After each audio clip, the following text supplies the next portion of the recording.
I'll go on the record saying that thumbnailing is the single most important step in the creation of the whole book. That's where you really plan everything and make sure that it all works.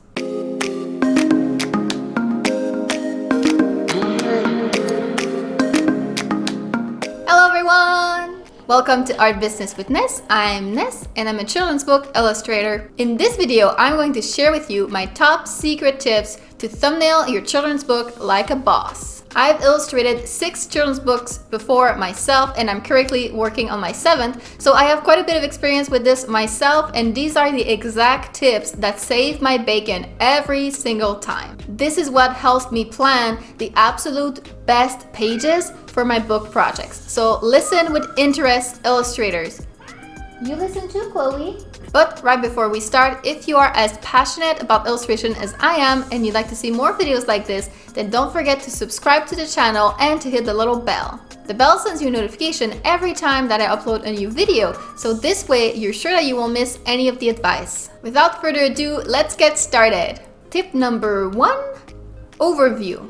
My first tip to start with is to have a very good overview of the whole book so that you can see everything at once. This is so important because each page isn't individual, it's part of a whole. Seeing everything at once like this, you can really identify problem areas that you may otherwise have missed. So what I suggest is creating a page like this with a rectangle template for each page. I like to call this my master or my master view. I create one rectangle at the right scale and with a line at the middle so I can see the division of the pages, and then I just copy and paste this as many times as I need so that I can see all of the pages at once. The master is an incredible tool to visualize everything at once, and you're gonna see in my future tips it keeps coming up over and over again. Tip number 2, flow. One of the things you're going to want to keep an eye on using your overview of the book is the flow. Now, each story has a beginning, climax, and end. Of course, you want every important part of the story to hit with the right impact and at the right time. One way to do this is with the type of illustrations that you use. So, double page spreads, single page illustrations, or spot illustrations. Each type has its own different effect on the flow. So for instance, the double page spread is very impressive, dramatic, and all-encompassing. It can be a very good choice when you're introducing a new gorgeous location, for example. Since it's very impressive, it can also work very well for high-impact moments in the story. On the other end, using multiple spot illustrations in quick succession can create a very fast pace. So it's great to use when you have multiple actions in a short amount of time, for example, or when you have a list of things being recited. Flow is super important, so keep an eye on this while you're thumbnailing. Number 3, variety. Another thing that's really important in picture book, to have the variety. You don't want every single page to be the same. It's very important to mix it up with different compositions, for example, different types of frames like far away, middle shot, close up, different angles like straight on, side angle, high angle, low angle, tilted, etc.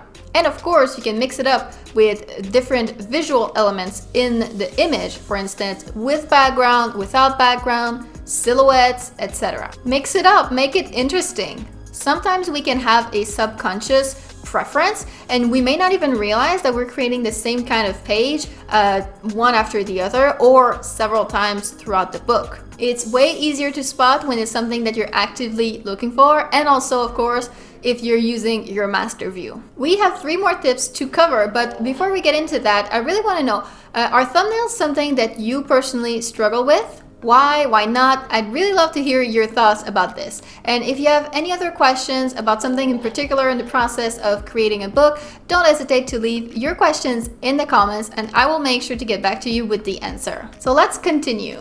Tip number 4, storytelling. Picture books are all about one thing, telling the story. So when you're planning out your pages, it's very good to keep in mind how to best tell that story. There are a lot of things to keep in mind as you plan your pages. For instance, what if several actions are mentioned in the script for a certain page? Which moment do you choose to show? Which moment will be the most interesting to show and will best describe what is happening in that page? You also don't want to just keep repeating visually what's already said in the text. Like in the text, you have Max pulled on his blue shirt, and then you draw Max pulling on his blue shirt. Boring. It's up to you as the illustrator to add a bit more spice into the images by adding some more elements that aren't already mentioned in the text. Is Max putting on his shirt while sitting on his bed, surrounded by piles and piles of shirt that he tried on before because he couldn't make up his mind? And in the background, you can see his dog playing with one of the discarded shirts in his mouth. Well, now we have a more interesting and an exciting visual experience for the reader. These are all things that you need to plan out at the thumbnail stage, so give it a really good think right here before moving on. I also really encourage you to explore more complex storytelling techniques than just showing a frozen moment in time. So for instance, showing multiple scenes in the same image, showing the passage of time in the same image, or showing multiple actions from the same character in the same image, almost like different frames of an animation. All of these things can really add some serious interest and quality to your book. Tip number 5, text. Most picture books have text, so it's really important at this stage to plan enough space for it in your illustration. If you forget, you could really end up with a serious disaster on your hands. I was recently talking with an author who was telling me that she was trying to put in the text in her illustrator's final images, and she was just now realizing that there was no space for the text anywhere. Yikes! For readability, it's best to have nothing too busy behind the text.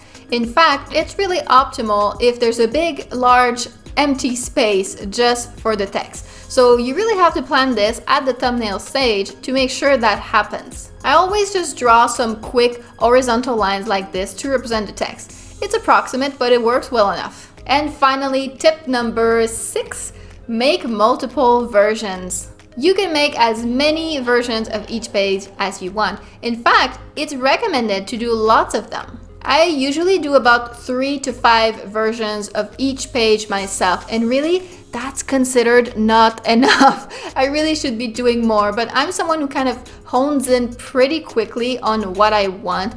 But some artists recommend to do as many as 20, 30, or even 50 thumbnails of a single page. A teacher once told me that the best, most genius, most, original and out of this world ideas happen after you've already done 20 or 30 thumbnails and you think you're dry. You think you don't have anything else. That's where you're really forced to go deeper and some really interesting ideas can come out. So even though I suggested using the master view here, that doesn't mean that you do only one version of each page and insert them into your master view and boom, you're done. Try to do as many as you like and then keep your favorite one and insert it into your master view. Another method that I sometimes do is do just one version of each page back to back. So basically thumbnail the whole book in one go.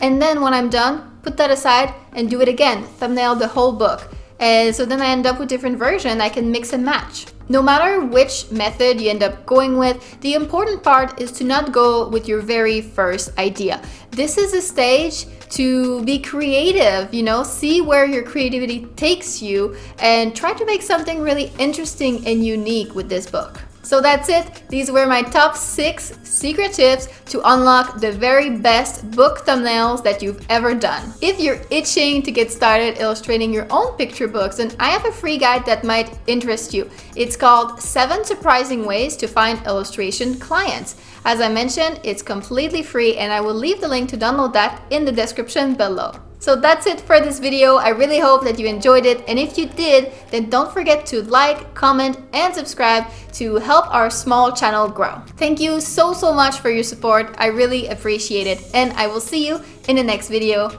Bye bye!